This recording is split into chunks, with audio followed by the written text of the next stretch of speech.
never left because it's the school year, it's a Saturday, but I'm here because I'm a teacher, and once the semester starts, teaching y'all is all I do. So, let's talk about what we're going to talk about today. I don't know why I'm holding this hand sanitizer. I will say that it does say external use only, so don't try swallowing this. All right, today we're talking about mission statements.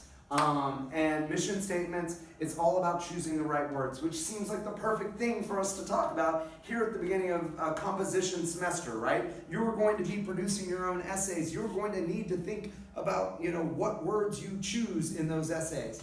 And your first high stakes assignment, you're going to be analyzing a mission statement and, basically giving your analysis of the words that they have chosen and their effectiveness. So first, we probably need to talk about what a mission statement is. Mission statements are really just they're a form of public document, really.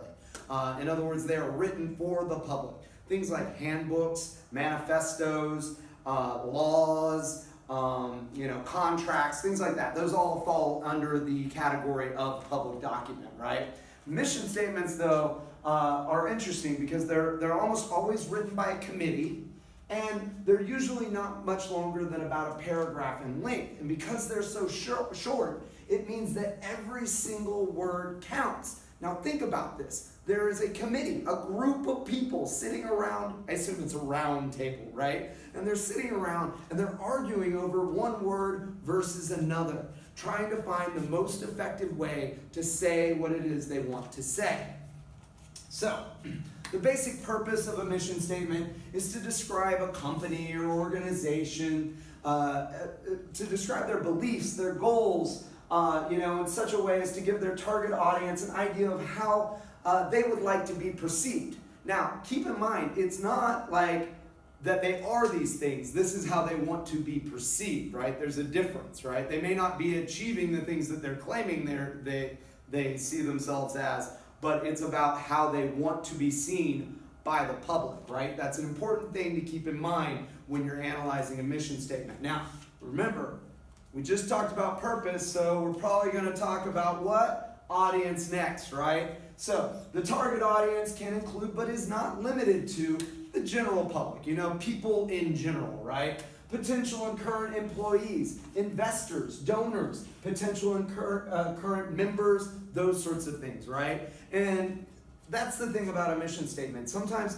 they're trying to hit everybody and kind of a broad scatter shot. Sometimes they're trying to hit a specific audience. It really all varies depending on the the company and what their goal is, right? So obviously audience and purpose are going to vary on the company and organization as well as the mission statement itself. So, it's your typical rhetorical triangle, everything, the writer is thinking about the audience, what their core purpose is, and how they're trying to reach people. So, now, what we're going to try and do here, we're going to practice on a couple, right? I'm going to walk y'all through a few. So we're going to try and analyze, a couple of mission statements. We're going to think critically about each word choice. And we're going to talk about the meaning and the implications that each one conveys.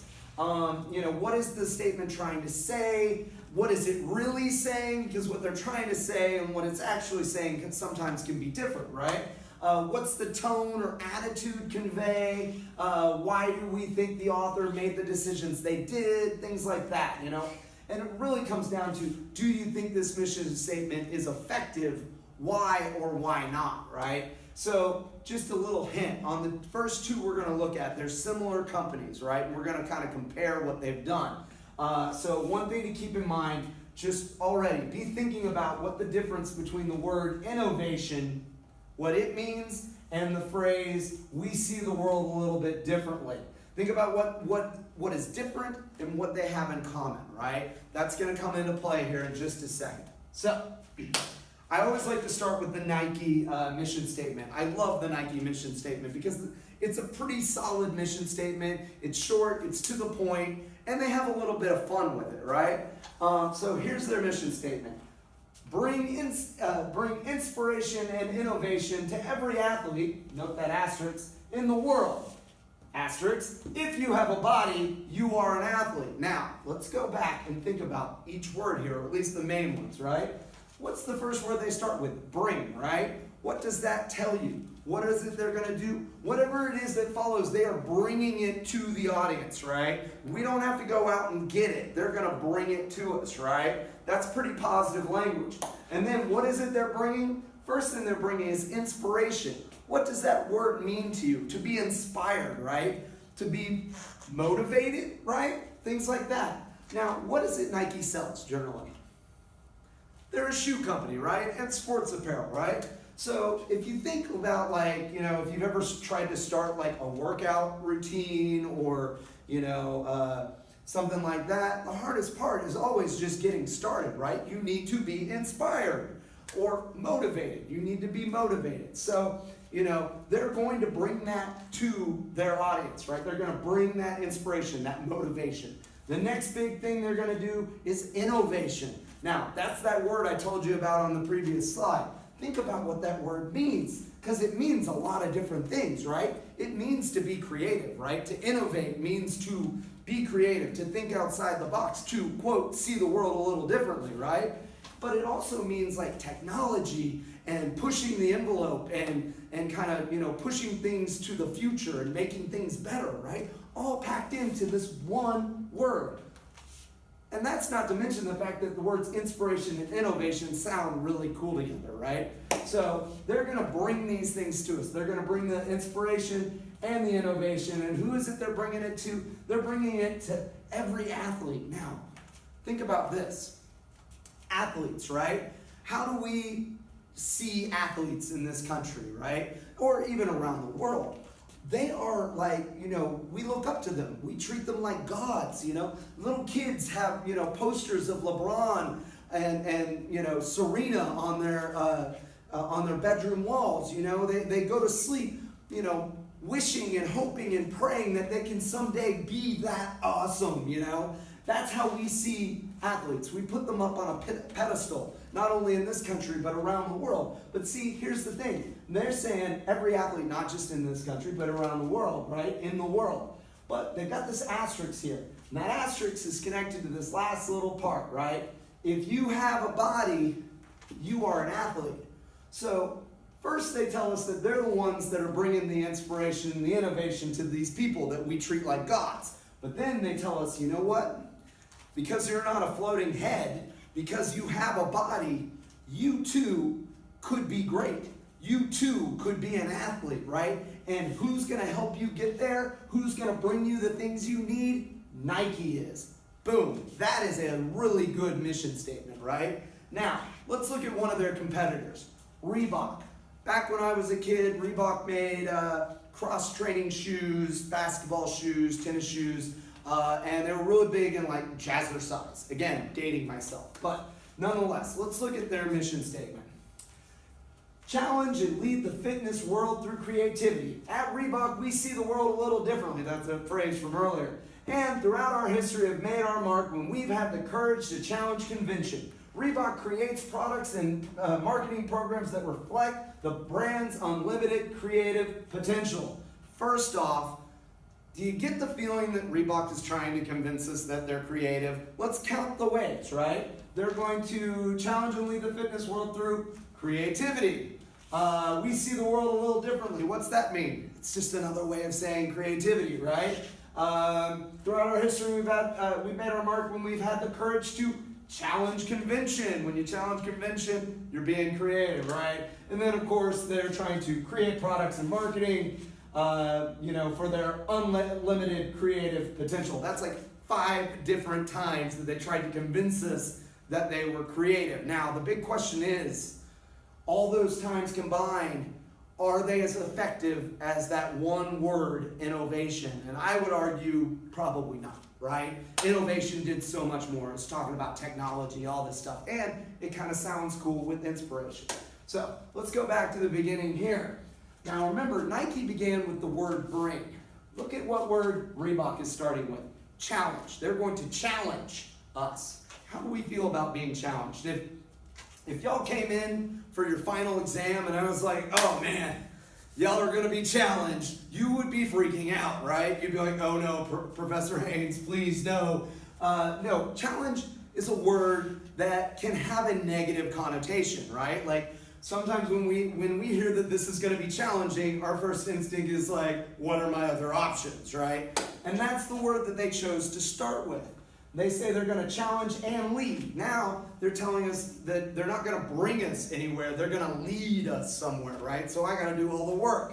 They're going to challenge and lead the fitness world through creativity. Okay, now let's think about who is the target market for this particular, or the target audience for this particular sentence right here, this very first sentence.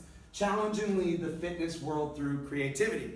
Now, we need to know a little bit about Reebok, right? I kind of told you at the beginning what Reebok did when I was a kid, right? Well, nowadays, you don't hear about Reebok near as much. The one thing that they are the main sponsor for that I know of is CrossFit. Yes, CrossFit. You know, those crazy people that like to work out by like throwing tires and carrying beer kegs and hitting sledgehammers and climbing ropes and stuff. Yeah, those people. If any of y'all are CrossFitters, I don't want to offend you because you're probably, very strong and scary. But nonetheless, those people do like a challenge. They do want creative ways to like work out and stuff. The problem with that is that though this speaks very like directly to that audience, it is a very, very narrow audience, right? Remember, Nike pretty much said everybody's an athlete. They are speaking to a very small section of, the global community, right?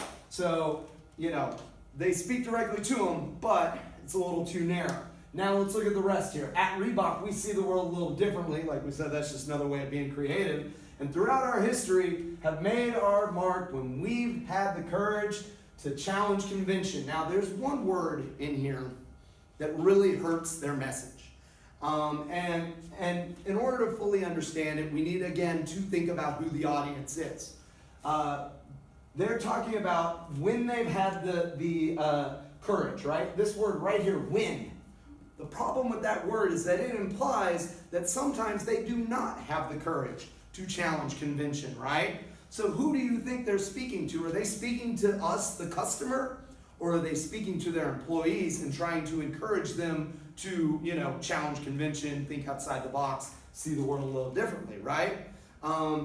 Again, they're speaking to a very narrow audience, and on top of that, the way it's phrased for the rest of us, the general public, the consumer, or even an investor, it sounds like, oh, this company only sometimes challenges convention, right?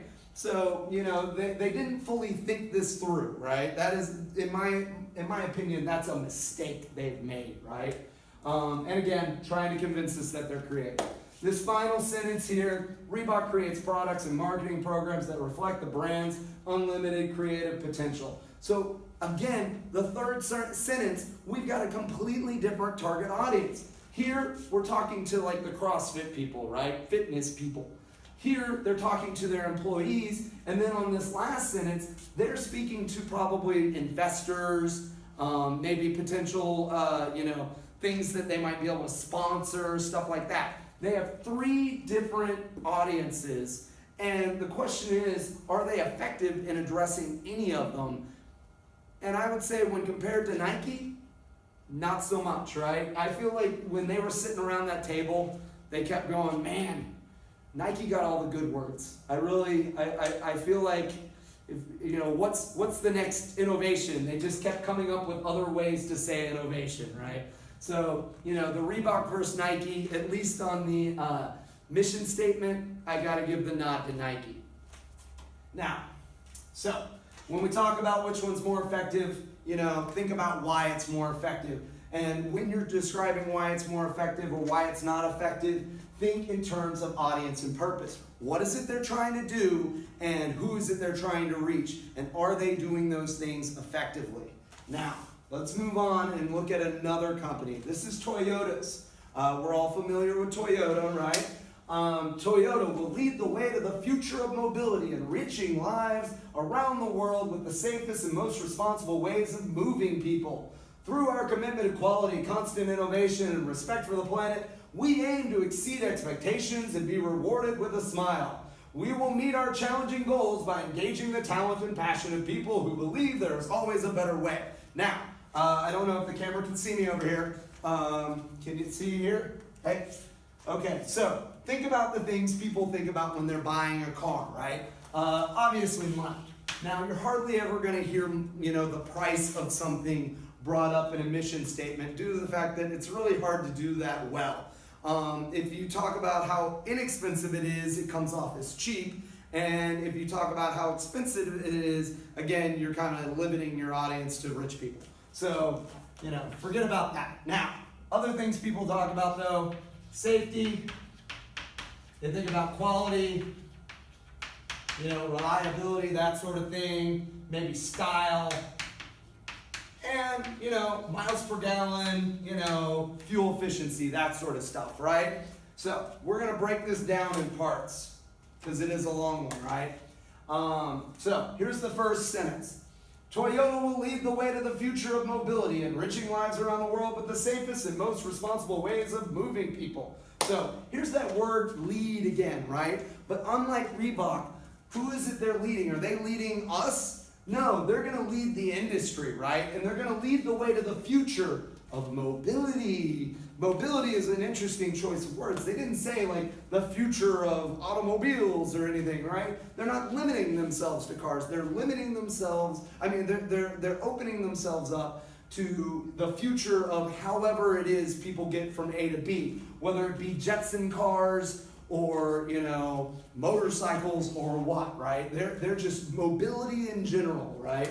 And they're enriching lives. What's that mean? When somebody's enriching people's lives, what are they doing? They're making people's lives better, right? So they're leading the way to the future. They're making people's lives better all around the world with the safest, there's that word, right? Safety, with the safest and most responsible ways of moving people. Now, responsible ways, that could speak to quality. That could also speak to miles per gallon, fuel efficient cars, that sort of thing, responsible in terms of the planet. Now, this last couple of words, moving people. Now, think about this for a second. Moving people, right? Now, obviously they mean moving people from A to B, right? But this is a bit of a double entendre. It's got a double meaning in that they don't just mean moving people from A to B. Remember, they're enriching lives. They mean moving people, like spiritually. Like, that piece of music moved me, or the end of that movie moved me, right? That's what they're talking about, right? So that's some beautiful double entendre right there. Now, this is the second section. Through our commitment to quality, there's quality right there, constant innovation. So not only are they innovating, but they are doing it like 24/7, right? And respect for the planet, there's that miles per gallon thing, right? The Prius and all that, right? We aim to exceed expectations and be rewarded with a smile. So think about what their expectations are, right? Like they've set the bar pretty high. They've talked about how they're gonna, lead the way to the future. They're gonna, constantly be innovating. They're gonna save the planet. They're gonna keep us safe. All these things, right? Like they've set the bar like here, and they're telling us they're gonna exceed those expectations, right? Or at least that's what they're gonna try to do. And they're gonna do all these things, and what is it they want in return? Just a smile. They just want a smile. That's all they want. Just walk into your local Toyota dealership and just smile at them and see if they just hand you the keys. They won't. But if they do, let me know and I will go try and get my own Toyota. No, but what they're doing here by saying that they just want to be rewarded with a smile is they're kind of putting like a human kind of face on this corporation, right? Like they're just, we're people too. We just want you to be happy. That's what they're saying. It's just we want you to be happy and we're going to do everything we can to make you happy, right? Now, the final section. We will meet our challenging goals by engaging the talent and passion of people who believe there is always a better way. Now, so far they've been speaking mostly to like a broad audience, mostly probably consumers, that sort of thing, but also investors, right? Here they are speaking probably also to investors, but they're starting to narrow in on their employees, right? They're saying we will meet our challenging goals. So Also, they're going to meet their challenging goals. It's not like Reebok, like we're going to try to do it. They're saying we will meet our challenging goals. We're going to do it. And the way that we're going to do it is by engaging talent and passion of people who believe there is always a better way. They're speaking to their current employees and their future employees and obviously investors and that sort of thing, and saying, you know, if you work for us, we hired you because you're the best. And if you think you're the best, we want to hire you, right? That's what they're saying. We want creative, passionate people because that's how we make these dreams come true, right? So that is Toyota's mission statement. I think it's pretty solid. It speaks to a broad audience, but also really drives home, I think, everything that they're trying to say. Now, one reason why I assign y'all mission statements is because someday, when you leave this grand university, you will hopefully walk that stage, get your piece of paper, and you will go out into the world and you will try to get a job, a job. And when you are out there looking for a job, you will have competition and you will probably have to do interviews to get a job. And when you are preparing for an interview, one thing that you should do, this is a Professor Haines tip for the future right here. One thing that you should do before any job interview is study up on the company as much as you can. And a great way to learn about how they like to see themselves is to go and look at their mission statement, right? Remember, the mission statement is how they perceive themselves or how they want to be perceived. So it gives you an insight to who they are, or at least who they think they are, or who they think they want to be. So when I personally was on the job market and I was scheduled for an interview with the hiring committee here at SAM, I did the same. I was already pretty familiar with SAM, but I went ahead and I looked at their mission statement.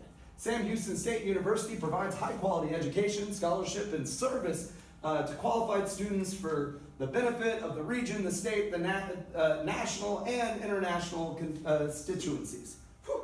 All right, so here's what happened in my interview. There was a point when the hiring committee asked me this question. They said, now, how do you see yourself, not only in the English department, but on campus and within the university's community as a whole? And I thought for a second and I said, well, I think that my first job is to provide a high quality education for my students, to help them with scholarship and to be of service to them, not only for their benefit, but for the benefit of this campus, of this university, of the region, the state, this country, and maybe even the world. And they leaned in, they all started, whispering and whatnot. And what they didn't actually say this, but what they were thinking was, this guy gets it, and I got the job. So, long story short there. So, just a little tip. It is good to know their mission statements when you go in for a job interview, because again, that's how they perceive themselves, and so you can kind of parrot that back at them and wow them with how well you fit in. Now, y'all have an assignment. I'm gonna move over here so that y'all can see it. It's a discussion board assignment, and again, thinking in terms of audience and purpose, right? It all comes down to audience and purpose. I want y'all to look at this Schwinn mission statement and ask yourself, is this an effective mission statement? Why or why not? What is it doing well? What is it not doing well, right? And you need to back up whatever your answer is with specific examples, whether it be things that they did well and you point them out, or things that are missing and that sort of thing. So here's the mission statement. To provide bikes that facilitate the riding experience, quote unquote, whether it's a child's first bike or a high-performance road bike, Schwinn aims to provide bikes for all walks of life that are quality insured. Now, I'm not going to tell you whether or not I think that this is an effective statement or not. That's up to you to decide. Some things to think about. I would say definitely you could talk about the nostalgia here with the child's first bike. I know my first bike was a Schwinn, had the banana seat. Again, dating myself. I'm old. Just accept that. All right. Talking about quality, things like that. These are things to be looking at. Now the question is, do they do their job well? And that is up for you to decide and up to you to back up. All right. So check out the discussion board on Blackboard. Make sure you get that done. And I will see y'all in the next video. Hang tight.